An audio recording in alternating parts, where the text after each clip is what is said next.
शुरू में कहा कि ये फ्रेमवर्क हमें एम्पावर करता है कि हम नेशनल एजुकेशन पॉलिसी को इम्प्लीमेंट कर सकते हैं। मैं बार बार उसी चीज़ को कहता हूँ कि मेरे लिए एनसीआरएफ एक इम्प्लीमेंटेशन टूल है। तो अगर मुझे उस टूल को यूज़ करना है तो मुझे उस टूल की अंडरस्टैंडिंग होनी चाहिए, उसके फीचर्स की अंडरस्टैंडिंग होनी चाहिए, तभी मैं उस टूल को अप्रोप्रिएटली यूज़ कर सकता हूँ। तो अगर देखते हैं वापस एक बार क्विकली, एक मेटा फ्रेमवर्क है जिसकी मैं बात कर रहा था, empower enable institute to create their own curriculum. हम अपना स्ट्रक्चर, जो एजुकेशनल इंस्टीट्यूशन है वो अपना एक स्ट्रक्चर खुद से बना सकते होंगे। उसके अलावा लास्ट चीज जो लिखी है, ये क्रेडिट फ्रेमवर्क जो है, ये जितनी भी, चूंकि भारत में किसी भी चीज़ को इम्प्लीमेंट करना है तो रेगुलेटरी बॉडीज की अप्रूवल चाहिए। जितनी रेगुलेटरी बॉडीज है उन सारी की अप्रूवल इस क्रेडिट फ्रेमवर्क के पास है। बेसिकली सैलिएंट फीचर, वापस एक बार आते हैं, this credit framework remove distinction between general vocational education and ensure mobility between these two. कि आपने अगर कुछ क्रेडिट स्किल्स के लेने हैं, आपने जनरल एजुकेशन के लेने हैं, आप कैसे वो कर सकते हो। पहले तो ये डिफिकल्टीज थी कि हम एक से दूसरे में नहीं आ सकते होंगे, but this framework remove that difficulty. ये फ्रेमवर्क हमें अलाउ करता है, जिसे हम मल्टी पॉइंट एंट्री एग्जिट कहते हैं, जो क्रॉस माइग्रेशन है वोकेशनल से एकेडमिक स्ट्रीम में, उसे अलाउ करता है। आपका जो एबीसी है, एबीसी अलाउ करता है, आरपीएल अलाउ करता है, लाइफ लॉन्ग लर्निंग जिसे कहते हैं, लाइफ लॉन्ग लर्निंग अलाउ करता होगा। तो बहुत सारी चीज़ें हैं बेसिकली, जब अगर इस क्रेडिट फ्रेमवर्क को एप्रोप्रिएटली यूज करते हैं तो कहीं ना कहीं इसमें से निकल कर आती होगी। एक बहुत इंपॉर्टेंट चीज़ है जो इस फ्रेमवर्क में कही गई है, इस फ्रेमवर्क के डॉक्यूमेंट में कही गई है, जो कि मैंने यहाँ पर ऊपर लिखा मैंने, the total learning hour for credit subject to assessment shall include. आप जो क्रेडिटाइज करते हो किसी भी चीज़ को, आप जो क्रेडिट देते हो किसी भी चीज़ के लिए, उस क्रेडिट में इंक्लूड हो सकता है classroom teaching, lab work, project work, assignment, tutorial, internship, apprenticeship, experiential learning, on the job training, sports, game, physical activity, performing art, music, yoga. Means जो कुछ भी दिमाग में आ रहा था, सारी चीज़ अगर मैंने लिखी, तो अगर वो सारे पॉइंट भी आपके दिमाग में कुछ एक्स्ट्रा चीज़ें आ रही हो वो भी लिख सकते होंगे। जो भी हमारे दिमाग में आता है कि ये एक्टिविटी करने से एक लर्नर जो है वो कुछ सीख सकता है, वो सारी एक्टिविटीज को ये फ्रेमवर्क अलाउ करता है क्रेडिटाइज करने के लिए। कल जब वर्कशॉप की बात कर रहे थे, डॉक्टर अजीत सिंह जी बैठे हुए हैं, तो एक प्रश्न उठकर आया कि जो एनएसएस है, शायद किसी ने, एक यूनिवर्सिटी ने कहा कि एनएसएस को हमें क्रेडिटाइज कर देना चाहिए। तो कुरुक्षेत्र यूनिवर्सिटी एबीसी साहब बैठे हुए थे, उन्होंने कहा कि हमने ऑलरेडी क्रेडिटाइज किया हुआ है। कोई बच्चा अगर एनएसएस में पार्टिसिपेट करता है तो उसको 2 क्रेडिट एग्जेम्प्टेड है, 2 क्रेडिट उसके वहां पर काउंट हो जाते हैं एज इट इज। तो एक यूनिवर्सिटी ने वो कर रखा है। इसी तरह से बाकी जितनी भी एक्टिविटीज है, इन एक्टिविटीज को अप्रोप्रिएटली क्रेडिटाइज किया जा सकता है। अब क्रेडिटाइज करने का फॉर्मूला क्या होगा, जो इस फ्रेमवर्क में कहा गया है वो नीचे लिखा हुआ है। अगर वो जो लर्नर है, वो लर्नर 15 घंटे अपने लगाता है क्लासरूम में बैठकर, मीन्स फेस टू फेस अगर आप उसको बैठ के सिखा रहे हो, तो थ्योरी 1 क्रेडिट इक्वल्स टू 15 घंटे, मीन्स क्लासरूम टीचिंग में 15 घंटे will be equal to 1 credit. तो अगर 4 क्रेडिट का आपका प्रोग्राम है तो बेसिकली आपको 60 घंटे की टीचिंग करवानी पड़ेगी, बहुत सिंपल शब्दों में।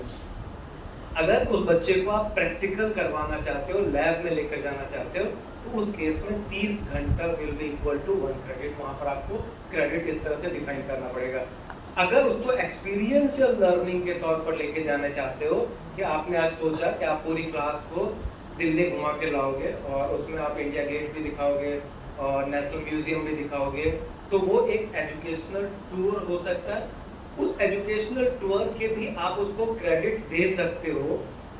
कितने उसका जो तरीका होगा कि अगर आपने देखा कि टोटल आपने जितने घंटे उसको घुमाने का मतलब जो ट्रेवल टाइम उसको अगर एक्सक्लूड कर लो, तो अगर 40 से 45 घंटे अगर उसने किसी इस तरह की लर्निंग एक्टिविटी में लगाया, अगेन दैट कैन बी क्रेडिटाइज, वो 1 क्रेडिट के बराबर होगा। इसमें एक राइडर लगा हुआ हर जगह पर, जो मैं बार बार चीजें कह रहा हूँ वो सारी सत्य है, सच्चाई है। एक सिंपल सा राइडर है, वो राइडर ये है कि सिंपल अगर कोई बच्चा बोलता है कि जब मैंने एनएसएस में पार्टिसिपेट कर लिया और मैं 45 घंटे, इसके हिसाब से 90 घंटे अगर आप लगाते हो तो 90 घंटे में आपको 2 क्रेडिट मिल जाने चाहिए। तो बोलता है मैंने 90 घंटे लगा लिए, मुझे 2 क्रेडिट चाहिए। ये इस तरीके से ऑपरेट नहीं कर रहे हैं। हम बोल रहे हैं उसका एक सक्सेसफुल असेसमेंट होना चाहिए, सब्जेक्ट टू सक्सेसफुल असेसमेंट। आपने जो भी लर्निंग की, मैंने बोला आपने उसको इंडिया गेट घुमा दिया दिल्ली में ले जाके, लेकिन जब वो वापस आप उसे लेकर आते हो तो आप उससे एक प्रेजेंटेशन करवाओगे, आप उससे एक रिपोर्ट तैयार करवाओगे, और उस रिपोर्ट के बेस पर आप उसको असेस करोगे। इसमें नंबर नहीं देने बेसिकली कि कितने नंबर आए, क्योंकि या तो उसने वहां से कुछ सीखा या नहीं सीखा। बेसिकली जिस मोटिव के साथ, जिस ऑब्जेक्टिव के साथ आप लेके गए, अगर वो सीख जाता है तो आप उसको रिक्वायर्ड क्रेडिट असाइन करते हो। तो सारी चीज़ें जो भी मैंने कही, अगर स्पोर्ट्स में कोई बच्चा बहुत अच्छा है, उसने अपने 90 घंटे स्पोर्ट्स में लगाए हुए हैं, और उस 90 घंटे का वो आपके पास एक सॉलिड प्रूफ देता है कि देखो जी मैंने जो 90 घंटे लगाए उसके बाद मेरे पास ये नेशनल मेडल आया हुआ है। उस नेशनल मेडल या इंटरनेशनल मेडल को आप रिकॉग्नाइज करके वापस वो क्रेडिट भी स्टूडेंट को अवार्ड किया जा सकता है। ये फ्लेक्सिबिलिटी। एक और पार्ट जो मुझे लगता है मुझसे छूट गया इसमें लिखने के लिए, जहाँ पर कि हम और क्रेडिट दे सकते हैं, दैट इज जो ऊपर मैंने लिखा है कहीं पर कि इंटर्नशिप और अप्रेंटिसशिप वाला जो है, इंटर्नशिप अप्रेंटिसशिप को भी क्रेडिटाइज किया जा सकता है। उसका फॉर्मूला भी उन्होंने दिया है यहाँ पर। वहाँ पर एक्चुअली घंटे कैलकुलेट करना हो सकता है, थोड़ा सा डिफिकल्ट होगा, तो बहुत सिंपल सा फॉर्मूला है कि अगर किसी बच्चे ने 3 महीने की इंटर्नशिप या अप्रेंटिसशिप की है तो 3 months इंटर्नशिप और apprenticeship will make that student eligible for 10 credit। वो वहाँ से 10 क्रेडिट अर्न कर सकता है। इसका मतलब अगर उस बच्चे ने लेट्स से 6 महीने की इंटर्नशिप की हुई है तो 6 महीने के लिए आप उसको कंप्लीट 20 क्रेडिट, जो एक सेमेस्टर के क्रेडिट होते हैं, वो 20 क्रेडिट उसको अवार्ड कर सकते हो। This provision is already available in this particular framework. तो मैं कह रहा हूँ कि हम कुछ भी एक्टिविटी, एक्चुअली आपका जो कंप्लीट ये थॉट प्रोसेस है इस एजुकेशन पॉलिसी का, ये आपकी पॉलिसी जो है वो लर्नर सेंट्रिक पॉलिसी होनी चाहिए, कि सारी की सारी पॉलिसी इस तरह से बनाई गई कि लर्नर का डेवलपमेंट होना चाहिए। बेसिकली टीचर सेंट्रिक पॉलिसी नहीं है ये। तो लर्नर कुछ भी कर रहा है और कुछ भी करने से उसे कुछ गेन हो रहा है। गेन में भी तीनों तरीके का हो सकता है। आस्क जिसको हम बोलते हैं, एटीट्यूड भी हो सकता है, उस पर नॉलेज भी हो सकती है, उसकी स्किल्स भी हो सकती है। तो तीनों में से किसी भी तरह का अगर उसने कुछ भी गेन किया हुआ है, उस गेन को असेस करके क्रेडिटाइज किया जा सकता है। So this framework basically gives us that flexibility. ये इसके सैलेंट फीचर है। मुझे नहीं पता ये आपको कितना क्लियर दिख रहा होगा, फिर भी मैं कोशिश करता हूँ इसको एक्सप्लेन करने की। ये जो क्रेडिट फ्रेमवर्क है उसका एक टेबल है। एक टेबल बात करता है टोटल हमारे 8 डिफरेंट लेवल की, लेवल 1 से लेके लेवल 8 तक। जो मैंने कहा कि लेवल 4 जो आपका है, यहाँ पर कहीं पर आपको बीच में दिख रहा होगा, लेवल 4 है वो स्कूल एजुकेशन का है। उसकी राइट हैंड साइड में क्लास 12 लिखा हुआ है।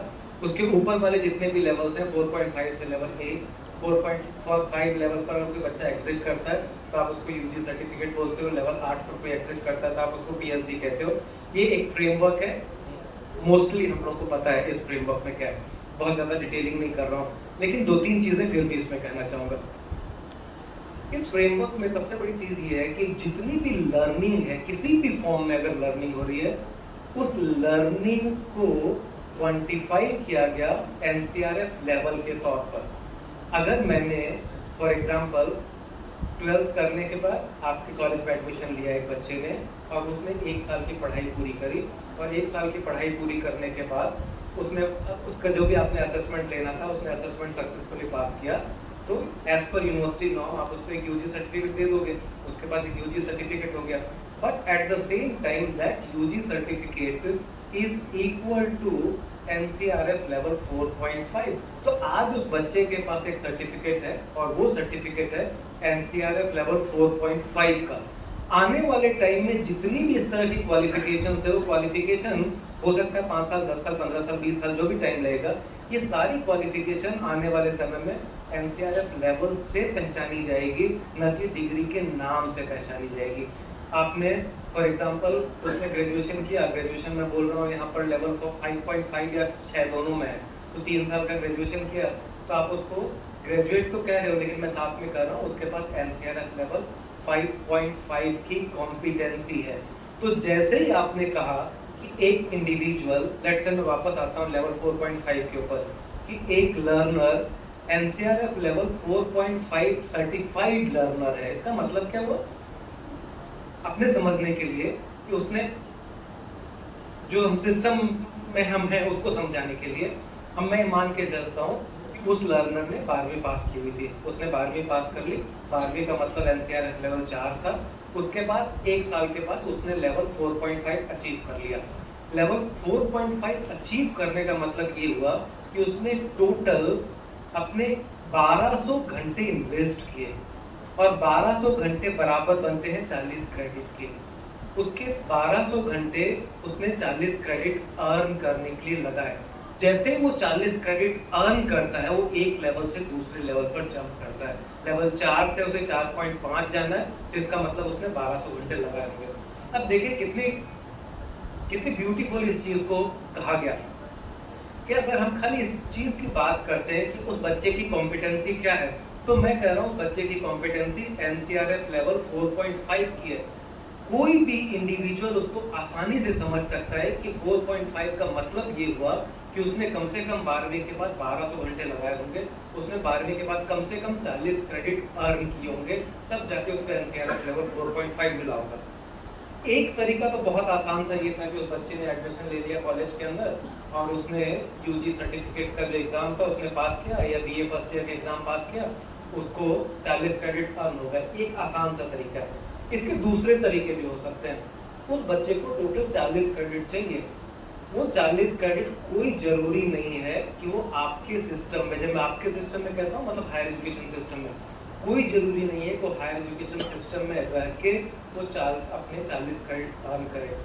उस स्टूडेंट के पास ये फ्रेमवर्क, ये फ्लेक्सिबिलिटी देता है कि वो स्टूडेंट अपने 1200 घंटे जो है वो 1200 घंटे किसी स्किल ट्रेनिंग सेंटर में चले जाए, किसी आईटीआई में चले जाए, किसी पॉलिटेक्निक में चले जाए, कहीं अप्रेंटिसशिप में चले जाए, कहीं इंटर्नशिप में चले जाए, कहीं ऑन द जॉब ट्रेनिंग में चले जाए।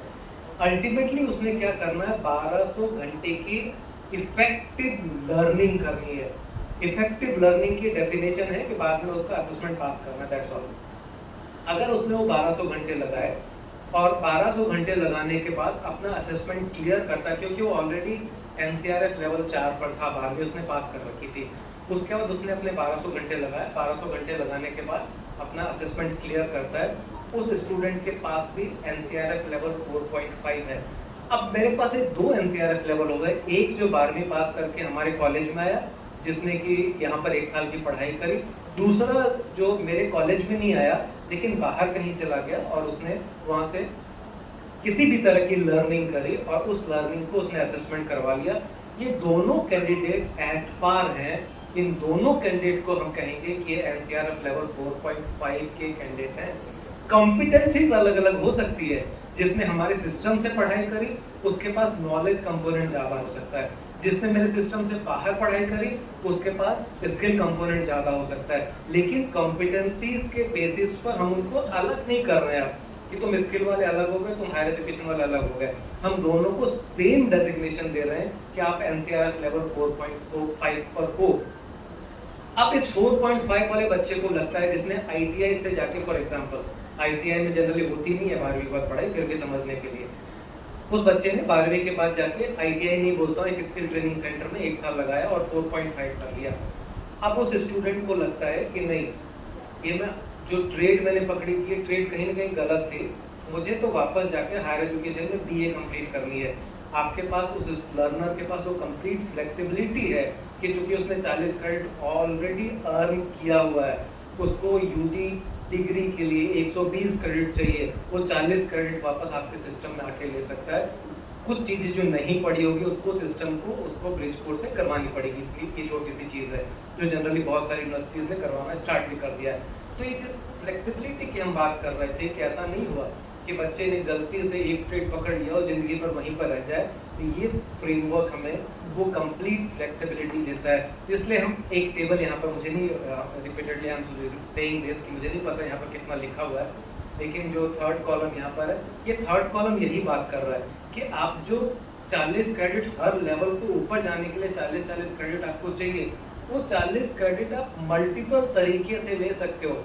एक तरीका जो मैंने बोला, बच्चा एक स्किल ट्रेनिंग सेंटर चला गया, 12th किया और उसको आर्टिफिशियल इंटेलिजेंस सीखना है। आर्टिफिशियल इंटेलिजेंस सीखने के लिए उसको एक एजेंसी मिल गई जो उसने बोला मेरे साथ 1 साल आ जाओ, मैं तुम्हें सिखा दूंगा जी। या मेरे साथ एक मेरे पास आके एक साल ट्रेनिंग कर लो, उसने वहाँ पर ट्रेनिंग करी, उसने उसका कुछ सर्टिफिकेट लिया, वो सर्टिफिकेट स्किल सर्टिफिकेट हो सकता है। अगर वो स्किल सर्टिफिकेट है तो उस सर्टिफिकेट को हम NSQF सर्टिफिकेट कहते हैं।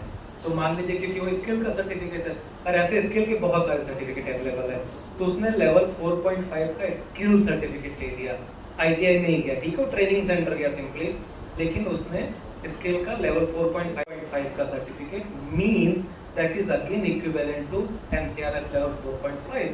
तो या तो NCRF का सर्टिफिकेट, सॉरी, या तो हायर एजुकेशन क्वालिफिकेशन फ्रेमवर्क से अपने 40 घंटे पूरे कर ले, NSQF वाले फ्रेमवर्क से पूरे कर ले, इन दोनों को मिक्स करके पूरे कर ले, वो फ्लेक्सिबिलिटी स्टूडेंट के पास है तो अपने 40 क्रेडिट पूरे कर ले। इनिशियल सिस्टम है, बिल्कुल स्टार्टिंग का सिस्टम है, 23 में आपके यहाँ इंप्लीमेंट हुई, कहीं 24 में इंप्लीमेंट हुई, ये इनिशियल समय के प्रॉब्लम्स हैं।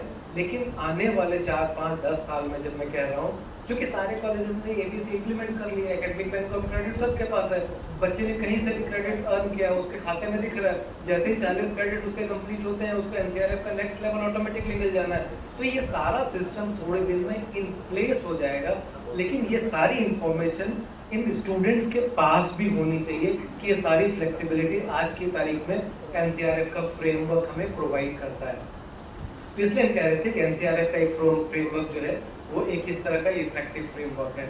एक और बहुत बहुत beautiful part which is included for the first time probably in the academic system which is there in this NCRF।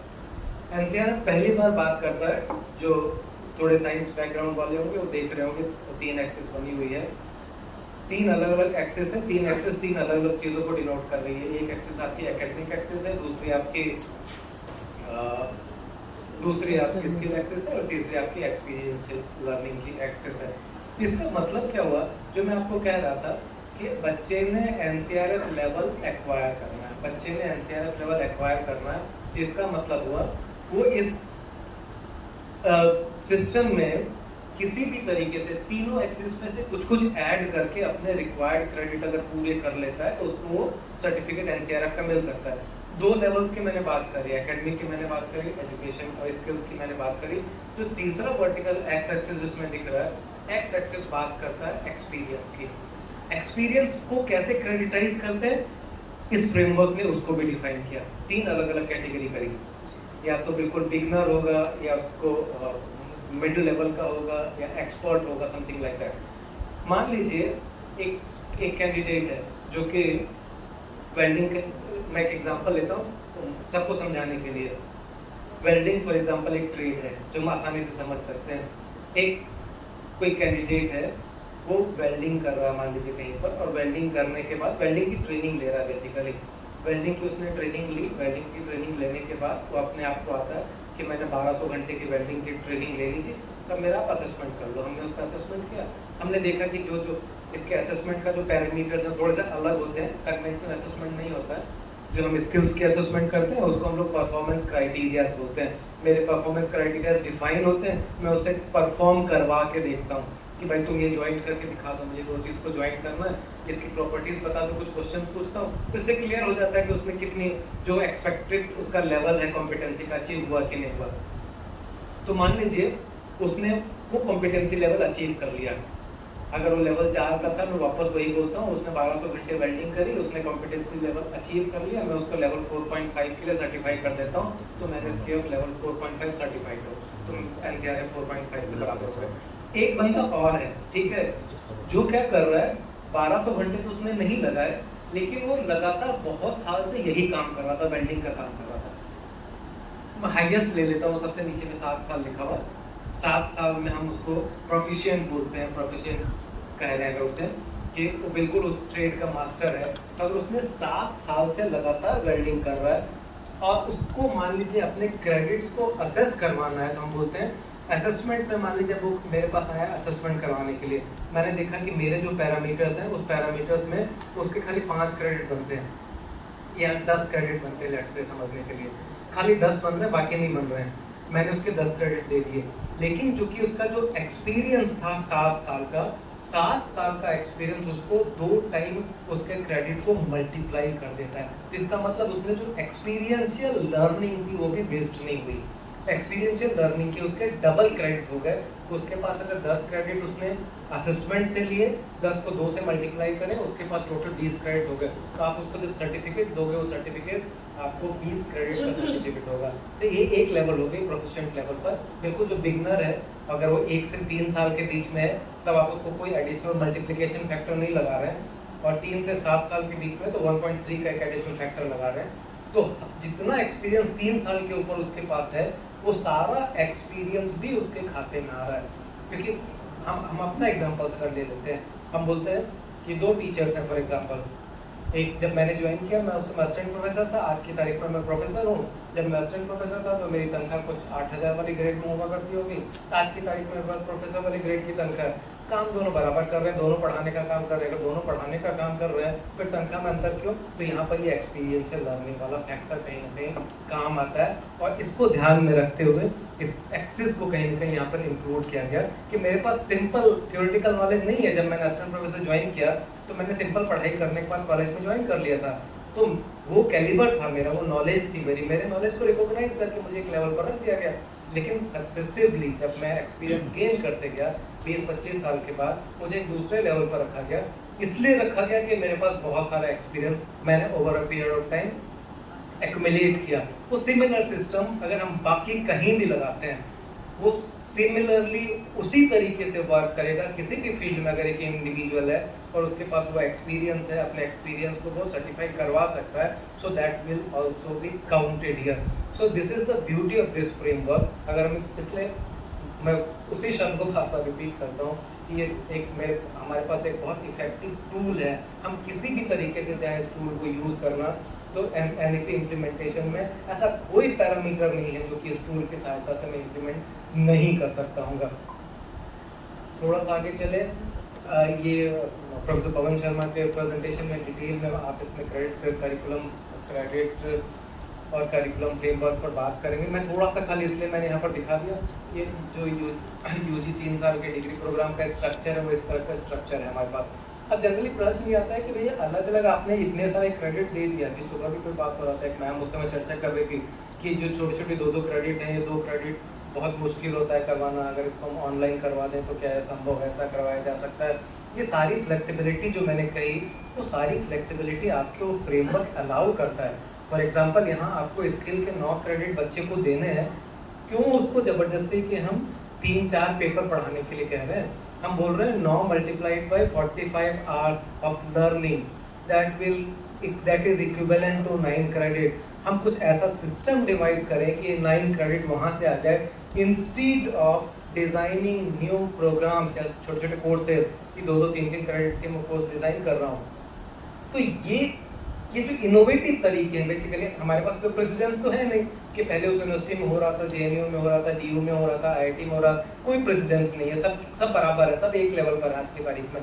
जो पहले करेगा वो इनोवेटर है, वो विनर है। बेसिकली वो इनोवेट हम कर सकते होंगे यूनिवर्सिटी के साथ, क्योंकि कॉलेजेस को बहुत सारी फ्लेक्सिबिलिटी नहीं है, ऑब्वियसली यूनिवर्सिटी के साथ मिलकर ऐसे किया जा सकता होगा।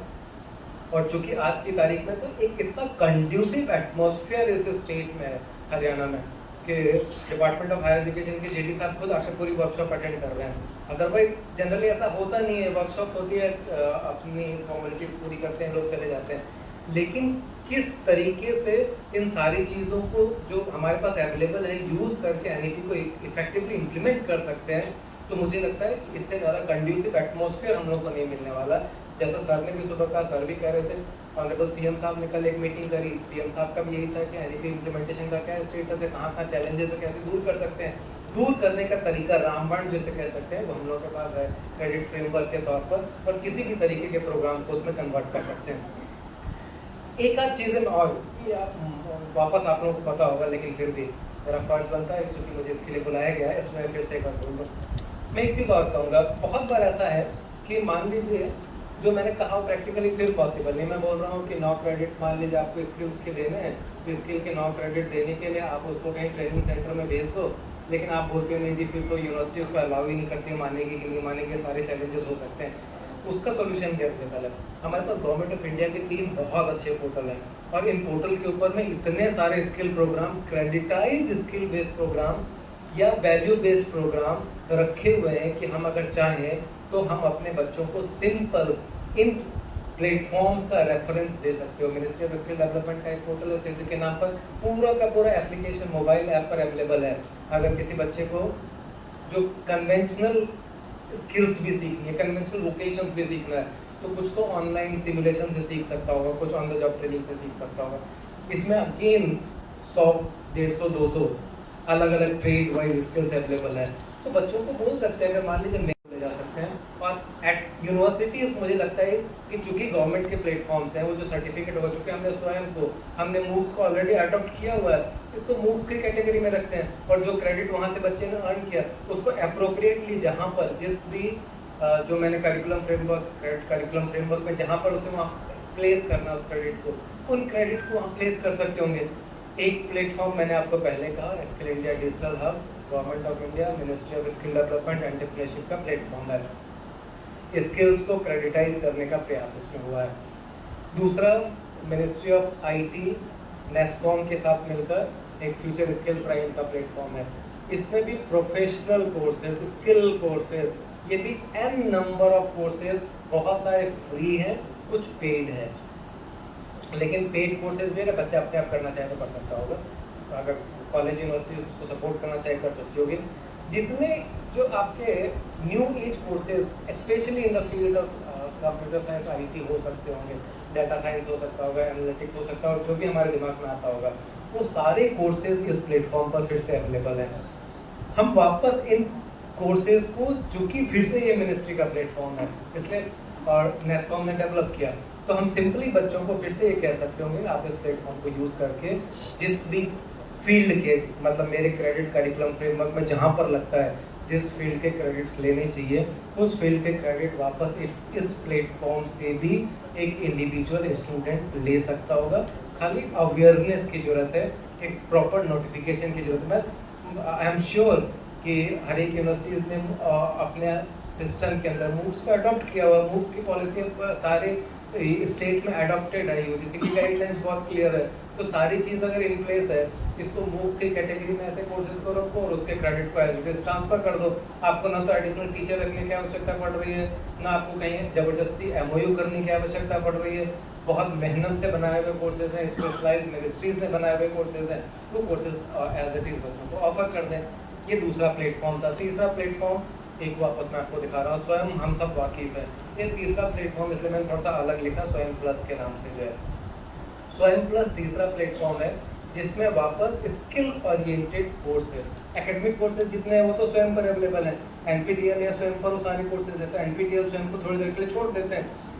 अगर दूसरे जो कोर्सेज हैं जिसको कि हम इधर वैल्यू एडेड बोल रहे हैं, एबिलिटी एनहेंसमेंट बोल रहे हैं या स्किल एनहेंसमेंट बोल रहे हैं, चैलेंज खाली उन तीन तरह के कोर्सेज के लिए। इन तीनों तरह के कोर्सेज के लिए ये जो तीन प्लेटफॉर्म मैं कह रहा हूँ, ये तीनों platform I am repeating, all this three platform are the platform developed by expert and hosted on the server of government of India. सारे भारत सरकार के सर्वर पर हैं, इसलिए इसको नहीं मानने का कोई बहुत ज़्यादा लॉजिक कहीं पर भी नहीं होगा किसी के पास भी। एंड दो चीज़ कही, मूव्स पॉलिसी इन प्लेस है, इस तरह के कोर्सेज प्लेटफॉर्म्स अवेलेबल हैं, हमें खाली वहाँ से इन कोर्सेज को उठाना है, उसको अपने यहाँ ब्लेंड करना है, उन बच्चों को ऑफर करना है, और ये सारी चीज़ें अलाउ कर रही है। और मैं वापस कह रहा हूँ, अगर आगे एक स्लाइड और दिखाऊंगा, इसके अलावा भी जो हम 120 क्रेडिट में और क्या कर सकते थे वो भी कहीं ना कहीं आएगा, थोड़ी से आगे चलकर और बात करेंगे। ये उस पर जो कोर्सेज जो आपके स्वयं प्लस के कोर्स हैं, ये भी स्वयं प्लस पर है। एम्प्लॉयबिलिटी स्किल, लाइफ स्किल, जीवन कौशल के नाम पर। जीवन कौशल जनरली हम लोग वैल्यू एडेड के नाम पर 2 क्रेडिट का कोर्स पढ़ा रहे हैं। 2 क्रेडिट का कोर्स ऑलरेडी यूजीसी ने वाधवानी फाउंडेशन के साथ मिलकर स्वयं प्लस पर डाल रखा है। कोई ज़रूरत नहीं है अलग से टीचर लगाने की, कोई आवश्यकता नहीं है। सेल्फ पेस मोड पर वो बच्चा चाहे तो इसमें से अब आप इसको फ्लेक्सिबिलिटी भी दे सकते हो। वैल्यू एडेड कोर्स में क्यों ज़बरदस्ती है कि तुम एक पर्टिकुलर यही कोर्स पढ़ो, 4-5 कोर्स का बास्केट एक यूनिवर्सिटी बना के दे सकती होगी। जो इधर जिसके टीचर मेरे पास अवेलेबल है वो क्लासरूम टीचिंग हो सकती होगी, जिसके टीचर अवेलेबल नहीं है वो ऑनलाइन प्लेटफॉर्म इस तरह की फैसिलिटी का अवेलेबल कर सकता होगा। ये स्वयं प्लस पर अवेलेबल है वापस, और यूजीसी ने इसको 2 क्रेडिट के लिए सर्टिफाई किया होता। ये अभी तक क्रेडिट फ्रेमवर्क की बात थी। क्विकली थोड़ी सी बात करूँगा क्योंकि कहीं ना कहीं लिंक था ये मेरे क्रेडिट फ्रेमवर्क वाले कॉन्सेप्ट से। इसमें जो नया यूजीसी रेगुलेशन है, major provisions under UGC regulation 2025 minimum standard of instruction for grant of UG PG degree के लिए जो यूजीसी का रेगुलेशन है, मार्च 2025 का रेगुलेशन है। इस मार्च 2025 के रेगुलेशन में 2-3 बहुत अच्छी जो चीज़ें मैंने जो काम की चीज़ें हैं वो वापस ले ली। एनसीआरएफ एक फ्रेमवर्क है, मैंने आपको सबसे पहले स्लाइड में दिखाया था कि एनसीआरएफ बहुत सारी चीज़ अलाउ करता है, लेकिन एनसीआरएफ के अलाउ करने से सब कुछ नहीं हो जाता है, यूजीसी का रेगुलेशन चाहिए। तो जितनी चीज़ें फर्स्ट स्लाइड में लिखी हुई थी उस सारे के ऊपर ये जो रेगुलेशन है, लगभग ये रेगुलेशन एम्पावर करता है यूनिवर्सिटीज़ को उन सारी चीज़ों को इम्प्लीमेंट करने के लिए। So we are having a regulation in place, most probably 23 March 2025 का रेगुलेशन है। 2 बार एडमिशन कर सकते हैं साल में, अगर एडमिशन कम हुए पहले आपको लगता है वापस जनवरी में एडमिशन किए जा सकते होंगे, ये फ्लेक्सिबिलिटी अवेलेबल है। इंटीग्रेशन हो सकता है, जो हम बार बार बात कर रहे हैं, किसी भी तरह की लर्निंग को आप इंटीग्रेट कर सकते हो 120 क्रेडिट को अर्न करने के लिए, यूजी डिग्री के लिए। मल्टी पॉइंट एंट्री एग्जिट की बात कर रहे हैं, मोबिलिटी की बात कर रहे हैं। इस पॉइंट को मैं फिर से एक बार कहना चाह रहा था, student can earn up to 50 credit through skill courses, apprenticeship, multidisciplinary subject. अब कोई जरूरी नहीं है कि जो आपके टोटल क्रेडिट है 120 क्रेडिट, लेट से 120 क्रेडिट में से 50% क्रेडिट जो लर्नर है वो लर्नर बाहर से कहीं से कर सकता होगा। मीन्स मान लीजिए उसको फिजिक्स की पढ़ाई कर रही है, बीएससी फिजिक्स कर रहा है, तो बीएससी फिजिक्स का 50% क्रेडिट फिजिक्स के होने चाहिए, 50% क्रेडिट वो लर्नर अपने हिसाब से ले सकता होगा। और अपने हिसाब से लेने में भी अच्छी चीज़ ये है कि यूजीसी का एक और रेगुलेशन अगर आपके ध्यान में होगा तो, जो कि ब्लेंडेड लर्निंग का रेगुलेशन है, जो कि अलाउ करती है कि आप 40% क्रेडिट ब्लेंडेड लर्निंग में दे सकते होगे। तो मेरे 50% क्रेडिट बच रहे थे, 50 में से 40% तो यूजीसी मुझे वैसे ही अलाउ करती है, मैं ब्लेंडेड में जा सकता था। तो 40% क्रेडिट तक तो जितने अच्छे अच्छे प्लेटफॉर्म्स बने हुए हैं, अगर हम चाहें तो उसमें भी ले सकते हैं। ये मैं थोड़ा सा एम्फेसाइज करना चाहता था। एक आप बहुत अच्छी चीज़ है, provide accelerated degree programme, extended degree programme. UGC ने कहा 2 कैटेगरी के बच्चे हो सकते हैं, एक जो फास्ट लर्नर होते हैं, अगर फास्ट लर्नर बच्चा है तो अगर वो डिग्री अपनी 3 साल की 2 साल में पूरा करना चाहता है तो 2 साल में उसको पूरा करने दो। आपको मतलब खाली होना चाहिए 120 क्रेडिट पूरा कर ले, 120 क्रेडिट पूरा हो गया आप उसको डिग्री दे दो। उसके लिए एक सेपरेट क्लास बनानी पड़ेगी ऑब्वियसली, लेकिन ये प्रोविजन 2025 वाले रेगुलेशन में है, एक्सेलरेटेड डिग्री प्रोग्राम। और दूसरा भी इन्होंने लिखा है एक्सटेंडेड डिग्री प्रोग्राम। कुछ बच्चे हैं जो स्लो लर्नर है, स्लो लर्नर बच्चों को अलग नहीं छोड़ते, हो सकता है कि 3 साल की डिग्री को 4 में करेगा, उसके जो क्रेडिट्स हैं उसको स्प्रेड कर दें, 120 क्रेडिट को 4 साल में स्प्रेड कर दें और 4 साल का प्रोग्राम डिजाइन कर सकते हो।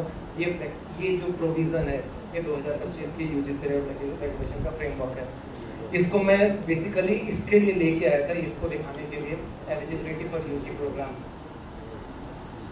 जो मैं पहले कह रहा था कि आने वाले कुछ समय के बाद सारी बातें खाली एनसीआरएफ लेवल पर होंगी और वो यूजीसी रेगुलेशन में दिखना स्टार्ट हो गई। ये यूजीसी रेगुलेशन बात करता है कि आपकी एलिजिबिलिटी ऑफ यूजी प्रोग्राम क्या होगी, वो कहता है एनसीआरएफ लेवल 4 या क्लास 12। जब आप लेवल 4 यहाँ बोलने लग गए, मतलब आपने उसको एक्सेप्ट करना स्टार्ट कर दिया कि आप लेवल 4 कहीं से भी अचीव करो। कोई फाउंडेशन नहीं है कि आप उस लेवल 4 के लिए आप स्कूल गए, कॉलेज गए, आईटीआई गए, आपके टोटल रिक्वायर्ड क्रेडिट 200 क्रेडिट जितने भी हैं वो होने चाहिए। अगर आपके पास वो क्रेडिट है, आप एनसीआरएफ लेवल 4 क्वालिफाइड हो, you are eligible to take admission into UG programme. जो एडमिशन देने वाली एजेंसी है उसकी अपनी शर्त हो सकती है, उसकी अपनी कंडीशंस हो सकती है कि मैं किसी को एडमिशन नहीं दूंगा जी, वो अपना एक बैरियर लगाना चाहता हूँ, मैं अपना एंट्रेंस टेस्ट लेना चाहता हूँ, तो जो तरीके लगाना चाहें वो यूनिवर्सिटीज़ के पास फ्लेक्सिबिलिटी होगी। लेकिन कहने का तात्पर्य ये प्रोविजंस आर ऑलरेडी हियर, इस तरह के प्रोविजन इस रेगुलेशन में है। एलिजिबिलिटी फॉर पीजी प्रोग्राम वापस यहाँ पर बात करी गई कि लेवल 5.5 होना चाहिए। लेवल 5.5 कैसे एक्वायर कर रहे हो, कहीं नहीं लिखा हुआ इसमें कि आप खाली हायर एजुकेशन से लेके आ रहे हो या खाली एनएसक्यूएम से लेके आ रहे हो। बात हुई है कि आप लेवल 5.5 होना चाहिए। एक और रेगुलेशन मुझे लगा आप लोगों में से बहुतों ने देखा होगा, अभी एक यूजीसी का ड्राफ्ट रेगुलेशन आया था। यूजीसी का ड्राफ्ट रेगुलेशन था eligibility for assistant professor. Assistant professor की एलिजिबिलिटी वाला जो रेगुलेशन था उसमें भी यूजीसी बोल रही है कि आपका जो minimum eligibility for assistant professor is level 6.5। तो वहाँ उन्होंने बोलना स्टार्ट कर दिया कि आप 6.5 की आपके कॉम्पिटेंसी लेवल 6.5 की होनी चाहिए। 6.5 कहाँ से अचीव किया कोई मतलब नहीं है। ये बहुत फ्रूटफुल कहाँ पर होगा, तो टेक्निकल इंस्टीट्यूशन है जो मुझे समझ में आता है। फॉर एग्जाम्पल मैकेनिकल की क्लास लगवानी, मैकेनिकल इंजीनियरिंग का प्रोग्राम चल रहा है, एक कैंडिडेट है जिसने कि बीटेक किया, बीटेक करने से उसका लेवल जो है वो लेवल 5.5 पर पहुंच गया। दूसरा कैंडिडेट है जो कि आईटीआई पॉलिटेक्निक स्किल ट्रेनिंग करके मैकेनिकल के ट्रेड में 5.5 पर चला गया। तो वो कैंडिडेट भी मीन्स एलिजिबल है कि वो असिस्टेंट प्रोफेसर के लिए आ सकता है। अदरवाइज तो हमारी कंडीशन ये थी कि मिनिमम 55% होना चाहिए। भाई हमने एक स्ट्रेट लाइन लिखी हुई थी 55% मार्क्स इन रेलिवेंट और पता नहीं 3-4 वर्ड और लिखे हुए थे। 55% नंबर किसी कारण से नहीं आया था, सिस्टम से जिंदगी भर के लिए बाहर या तो फिर से एग्जाम दे लो। तो ये वापस जो यूजीसी का दूसरा वाला रेगुलेशन जिसकी बात कर रहा हूँ वो ड्राफ्ट है, मुझे नहीं पता कि फाइनल में वो लाइन वैसी लिखी हुई आएगी कि नहीं आएगी, but at least that thought process is started somewhere. इस तरह का कहीं ना कहीं एक प्रोविजन क्रिएट किया हुआ है। एक आरपीएल की थोड़ी सी बात करनी थी, इसलिए एक आरपीएल रेगुलेशन जो यूजीसी का है इस पर थोड़ी सी चर्चा करता हूँ छोटी सी। RPL recognition of prior learning, मैंने कहा कि एनसीआरएफ का जो लेवल है जेड एक्सिस जो है वो अलाउ करता है कि एक्सपीरियंशियल लर्निंग को क्रेडिटाइज किया जा सकता है। रिकॉग्निशन ऑफ प्रायर लर्निंग जो है इन हायर एजुकेशन, इसमें जो आपका यूजीसी रेगुलेशन है, यूजीसी रेगुलेशन कहता है कि आपने क्या करना है किसी भी लेवल का। एक्चुअली कंप्लीट जो फ्रेमवर्क है ना, ये सारे फ्रेमवर्क आउटकम बेस्ड एजुकेशन की बात करते हैं। हर एक लेवल पर एक आउटकम डिफाइंड है। 5.5 का आउटकम क्या होना चाहिए, 5 का आउटकम क्या होना चाहिए, मीन्स आउटकम सर्टिफाइड।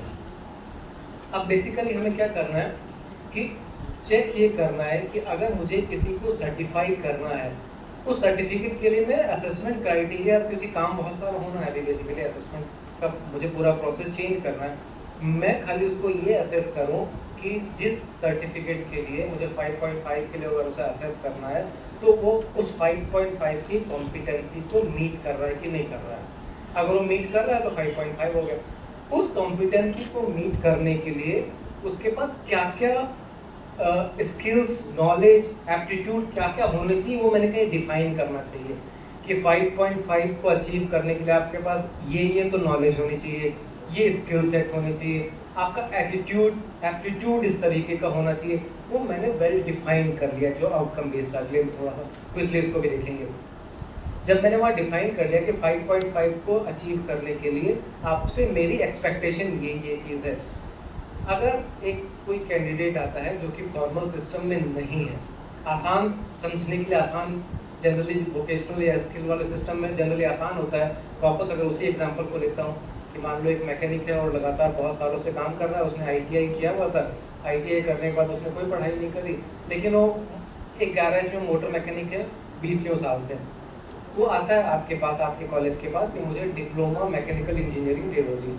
मैं बोलता हूँ डिप्लोमा मैकेनिकल इंजीनियरिंग आपको दिया जा सकता है, ये मेरी कंडीशन है, इस कंडीशन को अगर आप मीट करते हो। वो कैंडिडेट कहता है कि इसमें से मेरी कॉम्पिटेंसीज ये है, आप मैप कर लो इन दोनों चीज़ को, आप अपने एक्सपेक्टेशन को देख लो, मेरी कॉम्पिटेंसी देख लो, आप इन दोनों को मैप कर लो।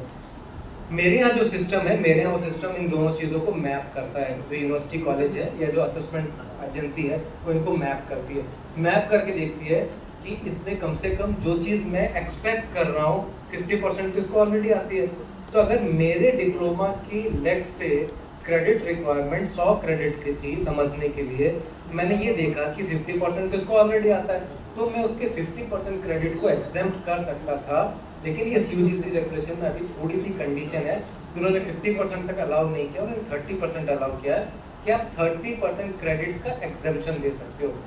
तो अगर मान लीजिए, वापस रिपीट कर रहा हूँ, डिप्लोमा मेरा 100 क्रेडिट का था, मैंने 30 क्रेडिट का एग्जेम्पशन दे दिया।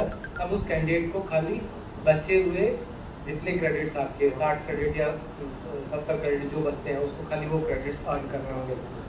तो इसका मतलब क्या हुआ, जो एक लर्नर था अगर वो डिप्लोमा आईटीआई होने के बाद, कोई जरूरी नहीं है कि 3 साल डिप्लोमा कॉलेज में जाए, वो 2 साल कहीं पर रह के स्किल ट्रेनिंग करता है और अपने बाकी बचे हुए 70 क्रेडिट पूरे कर लेता है या 60% क्रेडिट पूरा कर लेता है, तो under the RPL provision the learner can be awarded a degree. मैं जिस यूनिवर्सिटी से आता हूँ, चूँकि हमारी जो स्किल बेस्ड यूनिवर्सिटी है, हमने एक सक्सेसफुल एक्सपेरिमेंट किया। ये एक बहुत बड़ी इंडस्ट्री है, जय भारत मारुति, JBM, आपने नाम सुना होगा। इलेक्ट्रिक बसेस आजकल बहुत बिकती है JBM की। JBM के बहुत सारे एम्प्लॉयज़ थे जो ITI करने के बाद लगे हुए थे या डिप्लोमा करने के बाद लगे हुए थे। उनका प्रपोजल यूनिवर्सिटी के पास आया कि ये लोग ग्रेजुएट होना चाहते हैं, हम एक प्रोग्राम चलाते हैं, बैचलर वोकेशन BWOC का प्रोग्राम चलाना चाहते हैं। हमने सेम चीज़ फॉलो करी। उनके जितने क्रेडिट एग्जाम हो सकते थे, हमारा BWOC का प्रोग्राम एक 3 साल का प्रोग्राम होता था। BWOC tool and die specialised है, टूल एंड डाई का BWOC का प्रोग्राम। BWOC प्रोग्राम के 120 क्रेडिट की रिक्वायरमेंट, 120 क्रेडिट में जितने उसके एग्जाम हो सकते थे उसको एग्जाम किया, और 3 साल के प्रोग्राम को हमने शॉर्ट करके खाली 1.5 साल का एक प्रोग्राम उनके लिए डिज़ाइन कर दिया। उनकी इंडस्ट्री में जाके उनकी क्लासेस कंडक्ट करते थे खाली 1.5 साल में, जो कि उसमें जो मिनिमम एक्सपीरियंस वाला एम्प्लॉय था तो उसका 5 साल का एक्सपीरियंस था, मैक्सिमम एक्सपीरियंस वाला एम्प्लॉयज़ का 27 साल का एक्सपीरियंस था। ये तो कैंडिडेट कंप्लीट। तो इस तरह के एम्प्लॉयज़ का हमने क्रेडिट एग्जाम्शन किया। 3 साल की डिग्री उसको 1.5 साल में यूनिवर्सिटी ने थ्रू दिस मैकेनिज्म बना के दी। पूरे हरियाणा में ये प्रोविज़न नोडल एजेंसी हमारी यूनिवर्सिटीज़ को बनाया, हमारी यूनिवर्सिटी को बनाया हुआ है हायर एजुकेशन काउंसिल के थ्रू। ये भी चल रहा है कि हर एक यूनिवर्सिटी में इस तरह के RPL के सेंटर आने वाले टाइम में इस्टेब्लिश होंगे, जो कि लगभग इसी तरह के मैकेनिज्म पर वर्क करेंगे। एक और नया प्रोविज़न जो अभी है वो अप्रेंटिसशिप एम्बेडेड डिग्री प्रोग्राम का। मुझे लगा क्विकली एक बार मैं उसको ही बता दूं, चूँकि जो हम RPL की चर्चा कर रहे थे। अप्रेंटिसशिप एम्बेडेड डिग्री प्रोग्राम में आपका कोई भी डिग्री प्रोग्राम है, अगर वो 3 साल का डिग्री प्रोग्राम है तो उसमें 1 से लेकर 3 सेमेस्टर तक की अप्रेंटिसशिप को इम्बेड किया जा सकता है। मतलब आपने एक प्रोग्राम बनाया, लेट्स से BBA रिटेल का अगर आपका प्रोग्राम है तो BBA रिटेल के प्रोग्राम में आप उसको 3 सेमेस्टर तक इंडस्ट्री के साथ अलाइन कर सकते हो अप्रेंटिसशिप के लिए। तो अगर वो मान लीजिए रिटेल या सेल्स का, मान लीजिए BBA सेल्स है, तो आपने किसी जो सेल्स वाली चेन है, किसी डिपार्टमेंटल स्टोर है या कोई एजेंसी और होगी जो सेल्स का काम करता है, आपने उसको 1.5 साल वहाँ पर डिप्लॉय करके रखा, 1.5 साल आपने उसको पढ़ा दिया। ये प्रोविज़न अवेलेबल है। आप उस प्रोग्राम को degree embedded degree programme apprenticeship embedded degree programme बोल सकते हो। और ये कैंडिडेट अगर 4 साल का है तो मैक्सिमम 4 सेमेस्टर जा सकता है, मतलब 50% टाइम को मिलाकर। जो मैंने पहले भी कहा कि अगर 6 महीने में आपको उसको 20 क्रेडिट दे सकते हो, तो 120 क्रेडिट का प्रोग्राम है तो 1.5 साल का मतलब 60 क्रेडिट आप इजीली उसको अप्रेंटिसशिप मॉडल में दे सकते हो। सिंपल सी एक कंडीशन है जो नीचे कहीं लिखी हुई है कि इस प्रोग्राम को चलाने के लिए एक ट्राइपार्टाइट एग्रीमेंट होना चाहिए, जो कि हायर एजुकेशन इंस्टीट्यूशन, इंडस्ट्री और जो एप्लीकेंट है उसके बीच में, एक इन तीनों के बीच में एक एग्रीमेंट साइन होगा बेसिकली। ऐसा नहीं कि वो इंडस्ट्री में क्या करेगा, उस एग्रीमेंट में सारी चीज़ें लिखी हुई होगी कि वहाँ पर जाके उसकी क्या लर्निंग होगी, उसके असेसमेंट मैकेनिज्म वेल डिफाइंड होगा, बच्चे को भी पता होगा मेरा असेसमेंट होगा जी, असेसमेंट के बेस पर क्रेडिट मिलेंगे। तो ये एक और प्रोविज़न है जो कि एम्बेड करता है एजुकेशन को स्किल्स के साथ में।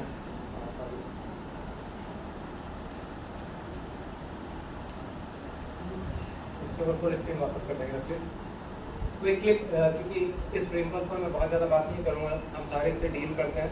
Higher education qualification framework, higher education qualification framework level 4.5 से लेके, ठीक है छोड़ देना, thank you. National higher education qualification framework, ये मैंने कहा कि हायर एजुकेशन क्वालिफिकेशन फ्रेमवर्क जो है वो हायर एजुकेशन के जो इंस्टीट्यूट्स है उस पर लागू होता है। इसका जो रेंज है वो NCRF लेवल 4.5 से स्टार्ट होता है, ख़त्म 8 पर होता है। हर एक लेवल के आउटकम्स डिफाइंड है। अब अगर हम ये कहते हैं कि मेरा प्रोग्राम जो है, मेरा programme national higher education qualification framework या NCRF अलाइन प्रोग्राम है, इसका मतलब मेरी जितनी भी लर्निंग आउटकम्स थी वो सारी लर्निंग आउटकम अलाइन है जो outcomes higher education qualification framework बात करता है। ये बहुत सारी चीज़ें मैं नहीं कर रहा हूँ टच, जो अलग अलग लेवल्स हैं मैंने ब्रॉडली आप लोगों को पहले ही कह दिया, 4.5 से 8 तक जा रहे हैं। बेसिकली जो आपका फ्रेमवर्क है वो ग्रेजुएट एट्रीब्यूट्स की बात करता है कि मैं पढ़ा क्यों रहा हूँ बच्चों को 3 साल या 4 साल के प्रोग्राम में, उस बच्चे में ये ग्रेजुएट एट्रीब्यूट्स बिल्ड होने चाहिए, डेवलप होने चाहिए। आउटकम बेसिकली ये होना चाहिए, हर एक लेवल का कुछ आउटकम होना चाहिए, हर एक लेवल को इसलिए एक लेवल डिस्क्रिप्टर से डिफाइन किया गया। लेवल 4.5 है, लेवल डिस्क्रिप्टर जो है वो हम क्या अचीव करना चाहते हैं उस लेवल से, लेवल डिस्क्रिप्टर बेसिकली उसकी बात करता है। तो लेवल डिस्क्रिप्टर में क्या है, एक है नॉलेज एंड अंडरस्टैंडिंग, हर एक लेवल पर 4.5 उसने अचीव कर लिया, 4.5 अचीव कर लिया तो क्या अचीव किया बेसिकली, तो नॉलेज एंड अंडरस्टैंडिंग का उसका क्या रहा, टेक्निकल प्रोफेशनल स्किल्स क्या रही, एप्लीकेशन क्या है, जनरल आउटकम क्या है, वैल्यूज, एथिक्स, एम्प्लॉयबिलिटी, एंटरप्रेन्योरशिप, ये जितने पैरामीटर्स हैं बेसिकली इसमें हमने अपने प्रोग्राम्स को डिफाइन किया कि मेरी कुछ एक्सपेक्टेशन है जो यूजीसी ने डिफाइन करी इस फ्रेमवर्क में कि ये चीज़ अगर इस लेवल पर as per this level descriptors achieve करता है तो आप उसको लेवल 4.5 दे सकते होगे। तो आपका ये एक फ्रेमवर्क है बेसिकली, जिसमें कि मुझे अगर अपना कोई भी प्रोग्राम डिज़ाइन करना है, अगर मैं अपने प्रोग्राम को NCRF लेवल 4.5 का प्रोग्राम कहता हूँ, तो इसका मतलब ये हुआ कि 4.5 के लिए इन पांचों पैरामीटर्स पर जो डिस्क्रिप्टर्स लिखे हुए हैं, इन पांचों डिस्क्रिप्टर्स का जो एक्सपेक्टेड आउटकम यूजीसी ने डिफाइन किया वो क्लियर दिखना चाहिए कि इसके आउटकम्स यही होंगे, जिसको आप COPO मैपिंग पहले बोला करते थे, वो बेसिकली आपकी COPO मैपिंग इस तरीके से होनी चाहिए कि आपके आउटकम्स एग्जैक्टली यहाँ के NHQF के आउटकम से मैप होने चाहिए। अब लेवल डिस्क्रिप्टर 4.5 बेसिकली क्या बात करता है, मीन्स 4.5 में मैं क्या एक्सपेक्ट करता हूँ, अगर लेट्स से फिजिक्स का विद्यार्थी है तो फिजिक्स में उसको बेसिक मल्टीडिसिप्लिनरी नॉलेज और फाउंडेशनल स्किल्स होनी चाहिए अपने फील्ड की। जैसे जैसे लेवल्स बढ़ रहे हैं उसकी नॉलेज की, स्किल्स की कॉम्प्लेक्सिटी बढ़ते जा रही है बेसिकली यहाँ पर। तो एक लेवल से नेक्स्ट लेवल पर ट्रांजिशन जब हो रहा है तो नॉलेज की कॉम्प्लेक्सिटी खाली बढ़ेगी और उसको आपको सर्टिफाई करना है। तो ये अलग अलग लेवल डिस्क्रिप्टर्स हैं। लेवल 4.5 बेसिक हो गया, हाईएस्ट लेवल लेवल 8 है, जहाँ पर की जो लर्नर है क्रिएशन ऑफ ओरिजिनल नॉलेज, जो कि नॉलेज क्रिएट कर सकता होगा, रिसर्च में आप कुछ नई चीज़ निकाल के आते हो तो नॉलेज क्रिएटर हम उसको बोल रहे हैं, उसका लीडरशिप का रोल हो सकता होगा, उसको इफेक्टिवली कोई लीडरशिप की पोजीशन दे सकते होगे। ये आपके लेवल डिस्क्रिप्टर्स थे। लेवल 4.5 में क्या क्या एक्सपेक्टेशन है, यूजीसी का फ्रेमवर्क बहुत क्लियर है, हम सबके पास है।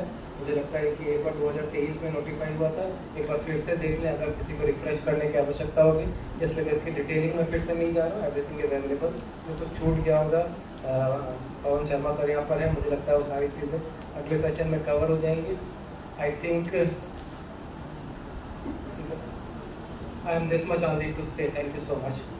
Now remaining next 10-15 days, अगर किसी भी तरह की कोई भी क्वेश्चन जो कुछ भी मैंने प्रेजेंट किया उससे रिलेटेड, अगर NET से रिलेटेड है तो मुझे लगता है अगले सेशन में ले लेंगे, पवन शर्मा सर के सेशन के बाद में, या वैलिडिटी के समय सर भी वहाँ मौजूद होंगे उस समय भी ले सकते होंगे।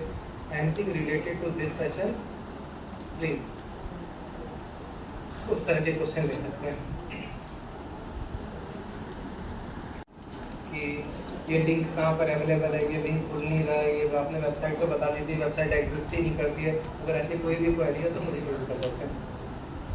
हेलो सर, पॉलिसी स्किल के संदर्भ में कुछ बेहतर समझ पाया, ये समझ पाया कि ये स्टूडेंट ओरिएंटेड है और फील फ्री है बच्चों के लिए, कि बच्चा NSS में क्रेडिट ले सकता है, NCC में ले सकता है, और क्या नाम है, कल्चर में ले सकता है, स्पोर्ट्स में ले सकता है और फील्ड सर्वे में ले सकता है। क्या स्कीम ए में जो स्किल है उसके वो अपने ही सब्जेक्ट में लेगा या दूसरे में जाएगा? पहला क्वेश्चन ये है, क्योंकि स्कीम ए में साइंस भी है और स्कीम ए में आर्ट्स भी है। अब उसके जो मेजर सब्जेक्ट है क्या वो स्किल अपनी उसी में डेवलप करेगा या दूसरे में करेगा? दूसरा क्वेश्चन मेरा ये है कि स्कीम सी है, स्कीम सी में मेजर सब्जेक्ट्स हैं, क्या वो मेजर सब्जेक्ट्स में ही स्किल डेवलप करेगा या स्कीम ए के किसी भी सब्जेक्ट में डेवलप कर सकता है? क्योंकि वैसे तो ये फ्लेक्सिबिलिटी दिखा रही है, लेकिन मेरा ये मानना है, मेरा ये समझना है कि वो अपने सब्जेक्ट में अगर स्किल डेवलप करे तो ज्यादा बेटर है। यही मेरा BSc के संदर्भ में, क्योंकि पॉलिसी बहुत मुझे स्किल के संदर्भ में बहुत बेहतरीन लगी, लेकिन इम्प्लीमेंटेशन के संदर्भ में वहाँ बहुत से लूप होल, बहुत से इफ एंड बट्स हैं, बहुत सी बाउंडेशन है। मैं ये जानना चाह रहा हूँ कि क्या वो बाउंडेशन होनी चाहिए या फील फ्री होना चाहिए? Thank you sir. इसको मैं कि उसी फील्ड का जब अगर होते हैं जो जितने भी बाकी हैं जो पैराफेरियल पार्ट्स हैं उसके 50% क्रेडिट तो कोर के होंगे और बाकी उसी फील्ड के होने अगर हों तो ज़्यादा अच्छा है। एक डॉक्यूमेंट मैं वापस बोलूँगा, इतना समय नहीं था मैं उसको नहीं रेफर कर सकता। एक डॉक्यूमेंट में खाली कहता हूँ, वो एक ड्राफ्ट डॉक्यूमेंट है, लेकिन उस डॉक्यूमेंट को आप एक बार देखें, जितने लोग यहाँ पर बैठे हैं सबके लिए मेरी रिक्वेस्ट रहेगी उस डॉक्यूमेंट को देखें। यूजीसी ने एक बहुत अच्छा डॉक्यूमेंट तैयार किया अभी, वो है SOPs for implementation of skill based programme courses. वो खाली स्किल्स नहीं है बेसिकली, उसमें स्किल्स के अलावा नॉलेज कंपोनेंट भी बहुत है।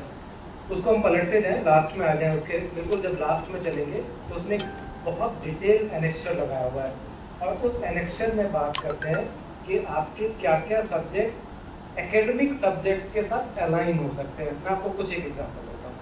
फॉर एग्जांपल एक बच्चा BA कर रहा है, BA इंग्लिश का विद्यार्थी है सर, आपके सब्जेक्ट का इंग्लिश का अगर वो विद्यार्थी है 50% कोर जो आप उसको पढ़ा रहे हो आप उसको 50% कोर पढ़ाएं।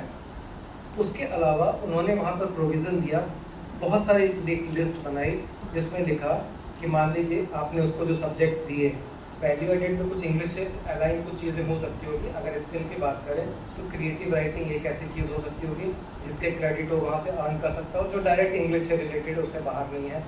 आपके कुछ लीगल ड्राफ्टिंग जैसा एक पार्ट लिखा हुआ है, उसके बाद कम्युनिकेशन स्किल्स कुछ ऐसे पार्ट लिखे हुए हैं, तो उसमें 5-7 इस तरह की स्किल्स लिखी हुई है। सिमिलरली उसमें एक हिस्ट्री का अगर एग्जांपल लेते हैं तो हिस्ट्री में उन्होंने बोला कि आर्कियोलॉजिकल डिपार्टमेंट में बहुत सारे ऐसे काम होते होंगे, म्यूजियम में ऐसे बहुत सारे काम हैं जो कि डायरेक्ट हिस्ट्री से रिलेटेड कोई ना कोई स्किल सेट हैं जो कि सब्जेक्ट रिलेटेड स्किल सेट्स ही हैं।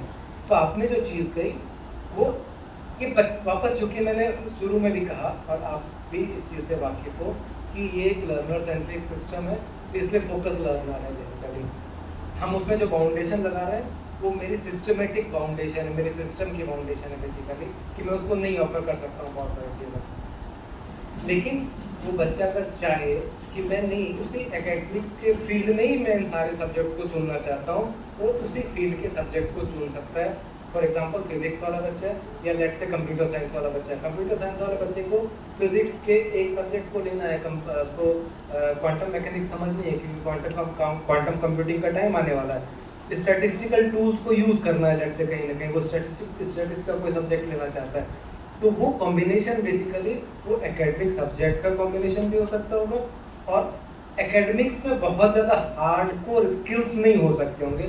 जब हम स्किल्स बोलते हैं मतलब 60% टाइम वो काम हाथ से कुछ काम कर सकता होगा, वो ऐसे स्किल्स नहीं होंगे, लेकिन वो स्किल उसके नॉलेज को बिल्ड करने वाले स्किल होंगे। तो मुझे लगता है एक कॉम्प्रिहेंसिव ऐसी लिस्ट डेवलप की जा सकती होगी जहाँ पर कि उसके फील्ड से रिलेटेड क्या क्या चीज़ें हो सकती होंगी, हम उसको सजेस्ट कर सकते होंगे। तो मैंने एक एग्जांपल आपको ये दिया कि आप उस ड्राफ्ट गाइडलाइंस को देखेंगे यूजीसी वाली, जिसमें कि बहुत सारे सब्जेक्ट के एग्जांपल के साथ दिया हुआ है। एक और सजेशन दूंगा मैं आपको, एक और डॉक्यूमेंट वेबसाइट, उस वेबसाइट को भी रेफर करें। वो वेबसाइट है आपकी NQR की, नेशनल क्वालिफिकेशन रजिस्टर की, NQR नेशनल क्वालिफिकेशन रजिस्टर। उसमें वापस बहुत सारी क्वालिफिकेशन जो नॉलेज और स्किल दोनों से रिलेटेड क्वालिफिकेशंस हैं वो एक्सपर्ट्स ने बना के डाली हुई है। तो अपने सब्जेक्ट से अलाइन, अपने सब्जेक्ट के बाहर वहाँ से भी कुछ क्वालिफिकेशंस को पिक किया जा सकता होगा अगर हम वो चीज़ें अपने लेवल पर ऑफर नहीं कर सकते होंगे। तो मुझे लगता है कि I could answer some of your doubts. SCC क्या MDC की कैरेक्टरिस्टिक्स के अकॉर्डिंग होगा? मैंने कहा जरूरी नहीं है, मैंने कहा कोई जरूरी नहीं है। सॉरी टू इंटरप्ट, आपका जो सवाल है मैं उसको दूसरी तरह से लेता हूँ। आपको ये लग रहा है कि वो जो स्किल जो वो एक्वायर करना चाह रहा है, आपको लग रहा है कि वो तो इसके फील्ड से शायद रिलेटेड नहीं है। आपका कॉलेज 1961 में एस्टेब्लिश हुआ, आपको 1961 से लेके अब तक की सारे कोर्सेज प्रोग्राम्स जो आपने चलाए आपके पास है। आप अपनी एक एल्यूमनाई की लिस्ट निकालिए, देखिए उस एजुकेशन के बाद क्या वो सिर्फ उन्हीं फील्ड्स में रहे, नहीं रहे। दैट मीन्स मे बी हम शायद ये नहीं देख पा रहे कि आज मान लीजिए एक जो क्वालिफिकेशन बच्चा ले रहा है ये स्किल उसके साथ अलाइन है कि नहीं, बट मे बी बच्चा इज मोर क्लियर कि मेरा इंटरेस्ट उधर है, लेट मी टेक दैट। पहले ये फ्लेक्सिबिलिटी नहीं थी, NEP ये फ्लेक्सिबिलिटी देती है। सो दैट मीन्स हमें अपना दिमाग खोल के let us give that freedom to the child. मेरे ख्याल से ये एक एग्जांपल में मैं वो कर पाया।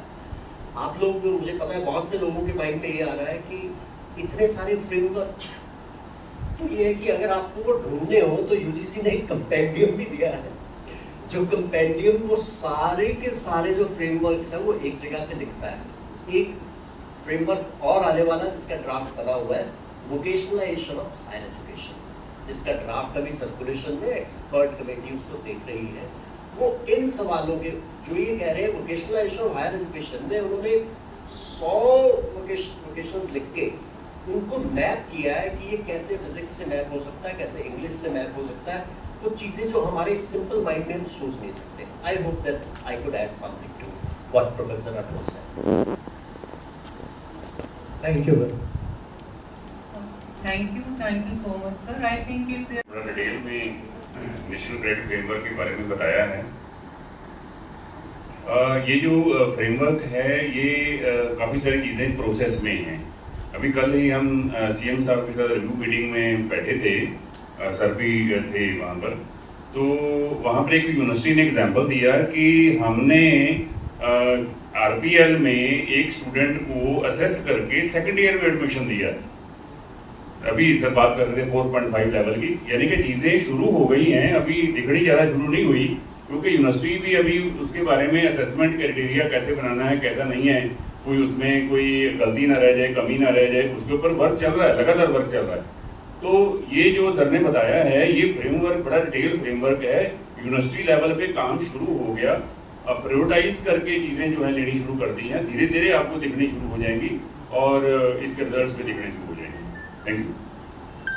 आपके अंदर भी सिंसियरिटी नज़र आ रही है, तो अक्सर आती नहीं है नज़र ये, क्योंकि हमारा माइंड कहीं और होता है, फ़ोन आ गया, ये भी डिस्ट्रैक्शन काफ़ी करता है, कोई बाहर चला गया, कोई बीच में आ गया, कुछ बोल रहा है ना।